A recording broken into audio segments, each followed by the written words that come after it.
Je m'appelle Sylvie Castro, je suis présidente de l'association Communiquer pour vivre depuis, je crois, plus de 40 ans. J'ai créé Communiquer pour vivre afin de mettre du lien entre les personnes, pour mettre ensemble toutes nos richesses, nos qualités et faciliter la communication entre les êtres humains. Mon engagement auprès des victimes de l'ASE est venu après une découverte pendant que je faisais un livre sur les abus sexuels concernant les enfants.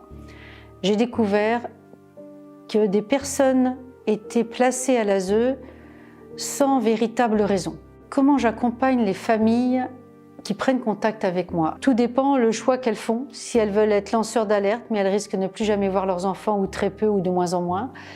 Ou alors si elles choisissent la discrétion et la diplomatie, on va dire, pour espérer ouvrir leurs droits et peut-être récupérer leurs enfants. Soit c'est moi qui essaye de les guider, soit je les dirige vers des personnes que je sens plus compétentes que moi sur le plan technique, par exemple. Des personnes qui me disent qu'est-ce qu'il faut faire pour récupérer nos enfants, quelle attitude à avoir avec la protection de l'enfance. Parce que l'on sait, par exemple, que plus les personnes vont être virulentes pour récupérer leurs enfants parce qu'elles pensent qu'elles sont dans leurs droits, plus leurs droits vont diminuer. Comme une peau de chagrin, jusqu'à ne plus voir leurs enfants du tout pendant de très nombreuses années et rompre totalement le lien avec les enfants. La protection de l'enfance, a priori, c'est bien fait pour protéger les enfants qui seraient en véritable danger.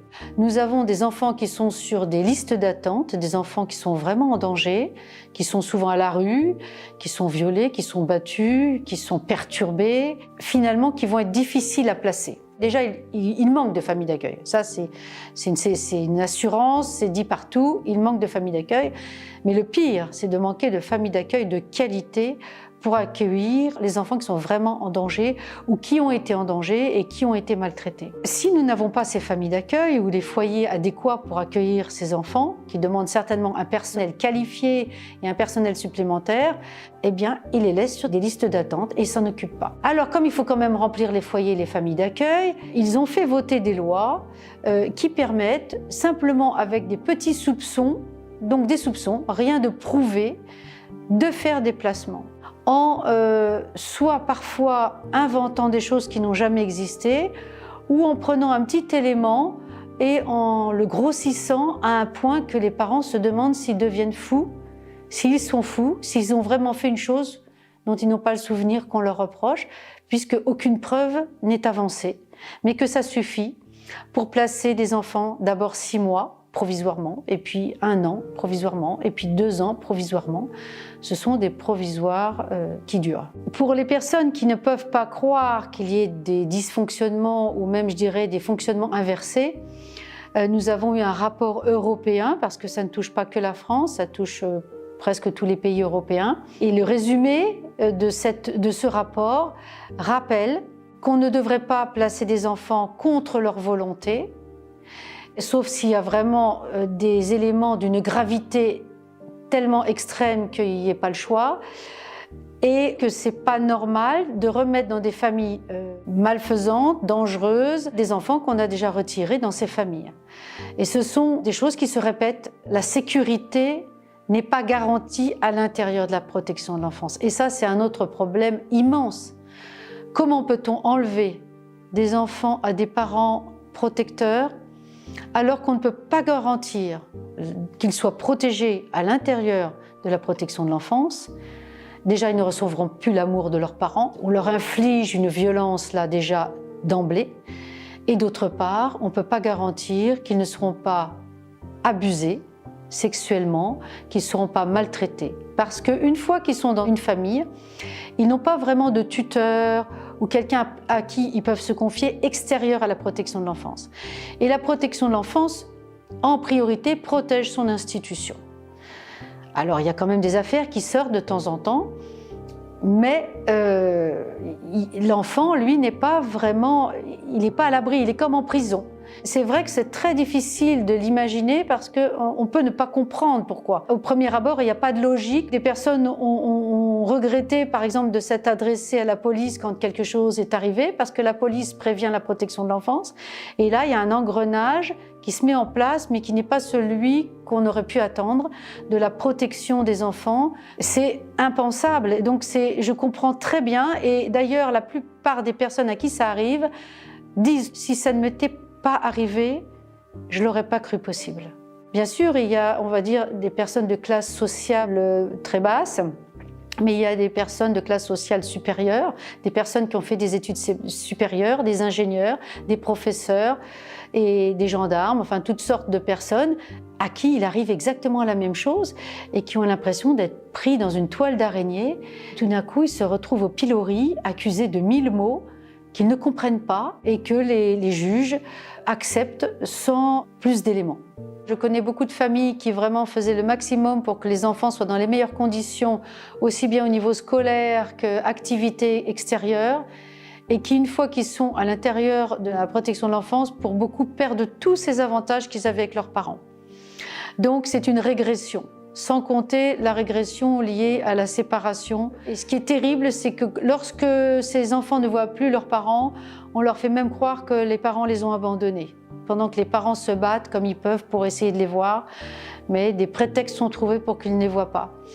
Ça aussi, c'est inimaginable.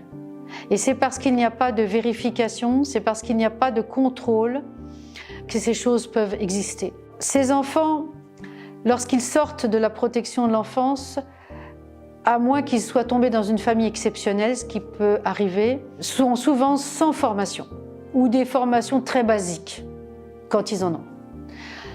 Beaucoup d'entre eux vont se tourner vers la drogue, l'alcool ou se retrouver à la rue. Ils sont très nombreux malheureusement à n'avoir aucun avenir quand ils sortent. Ils ont été privés de l'amour de leurs parents quand c'était des placements injustifiés.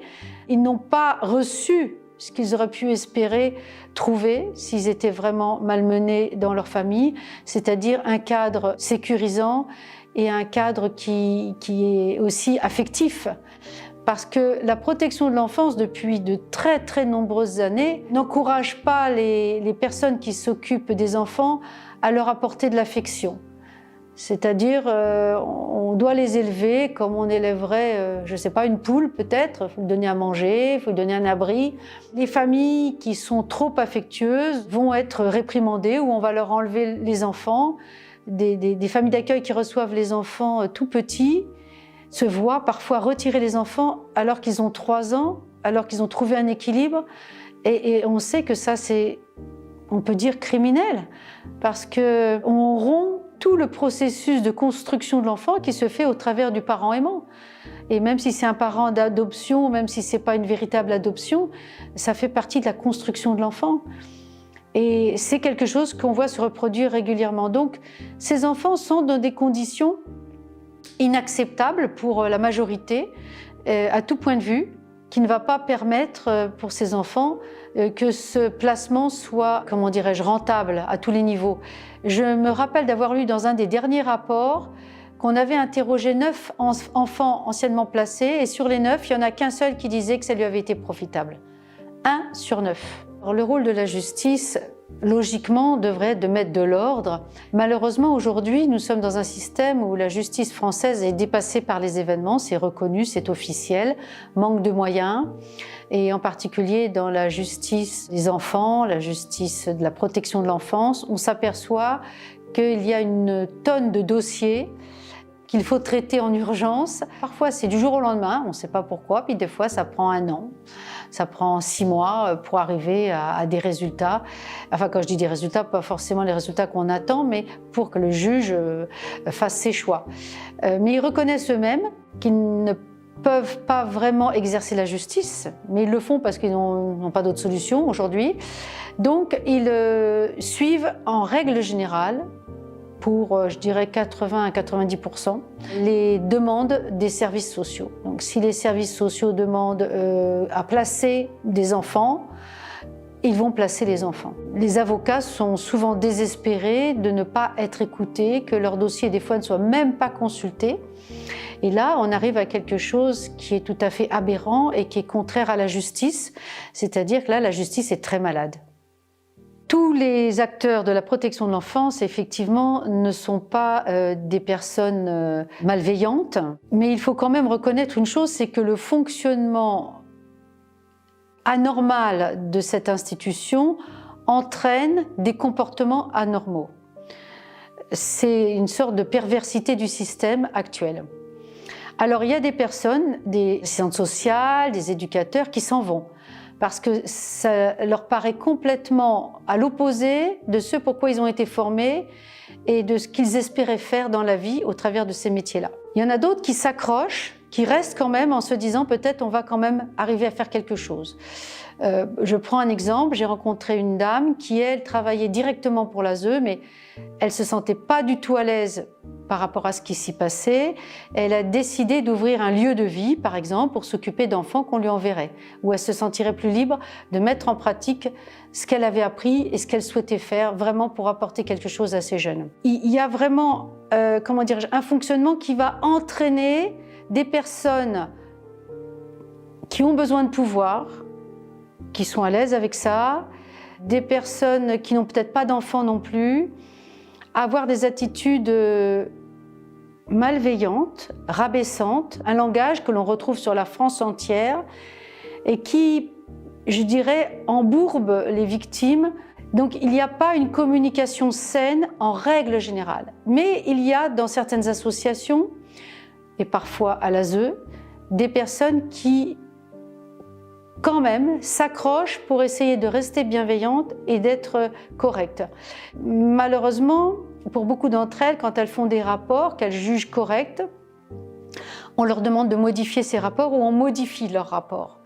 Donc ça va à un moment, mais souvent elles finissent par se décourager ou trouver, comme cette dame dont j'ai parlé tout à l'heure, une autre voie où elles vont vraiment s'épanouir et ne pas devenir folles à leur tour, devant l'incapacité, l'impossibilité de mettre leur talent au service de la jeunesse. L'inspecteur général des affaires sociales, Pierre Nave, a confirmé que 50% des placements étaient abusifs, donc non justifiés. C'est un chiffre énorme lorsque l'on sait que ça recouvre plus de 8 milliards de dépenses. Et là, ce chiffre a déjà quelques années et donc on peut sans doute rajouter peut-être 1 milliard ou 2, je ne sais pas, mais ça vaudrait le coup de le savoir, sachant que ce sont nos impôts et que c'est triste de savoir que nos impôts ne sont pas utilisés véritablement autant que ça le devrait à la protection de l'enfance.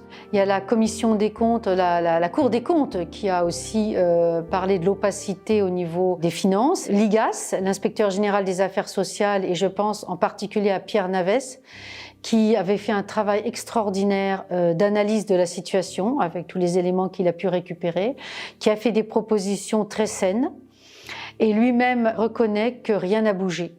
Il y a une force d'inertie absolument fabuleuse et il y a sans doute une raison à ça, et comme dans les films policiers, à qui profite le crime, si je puis dire. Comme les médias s'en mêlent pas, du coup on ne donne pas non plus l'information de ces rapports.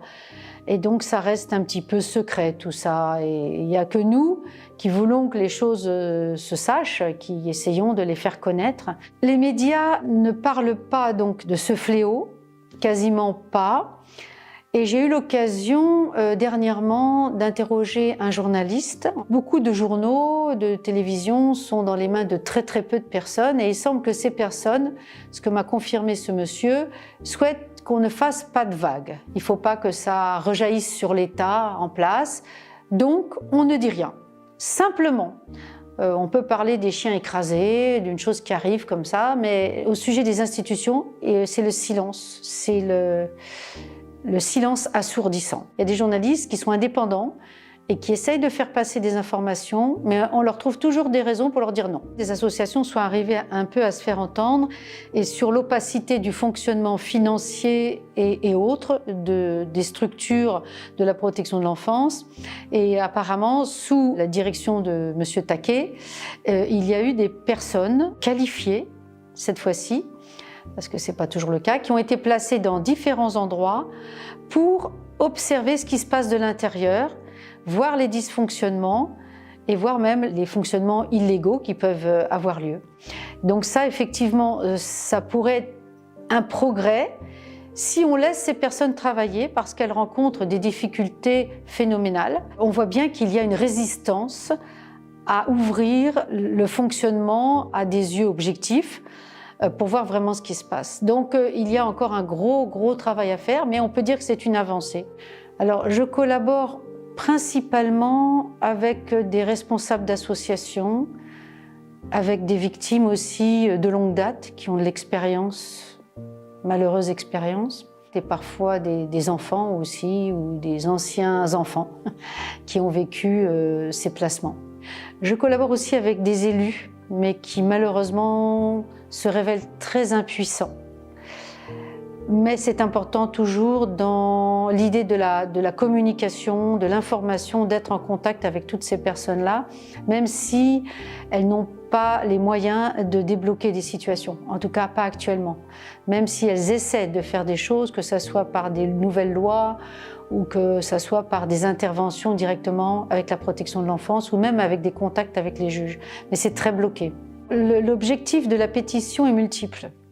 D'une part, d'informer sur ce sujet qui est très peu connu et qui n'est pas du tout relayé par les médias. Et d'autre part, de permettre aussi de contacter des personnes qui sont encore très isolées et qui, au travers de cette pétition, s'aperçoivent qu'elles ne sont pas seules. Et ça permettait aussi à des personnes qui travaillent dans la protection de l'enfance ou des personnes qui ont travaillé dans la protection de l'enfance ou des victimes de prendre contact ou de s'exprimer par les commentaires qu'on peut trouver dans cette pétition qui sont très nombreux. Alors, le dernier événement que j'ai organisé pour mettre en contact des personnes, que ce soit des victimes, des personnes qui travaillent ou qui ont travaillé à la protection de l'enfance, ou des présidents d'associations, des médecins, cet événement a eu lieu récemment autour d'un homme qui s'appelle Ziad Ali Edari, franco-iranien, artiste, qui a ses enfants placés depuis 11 ans et qui ne les voit plus depuis 7 ans.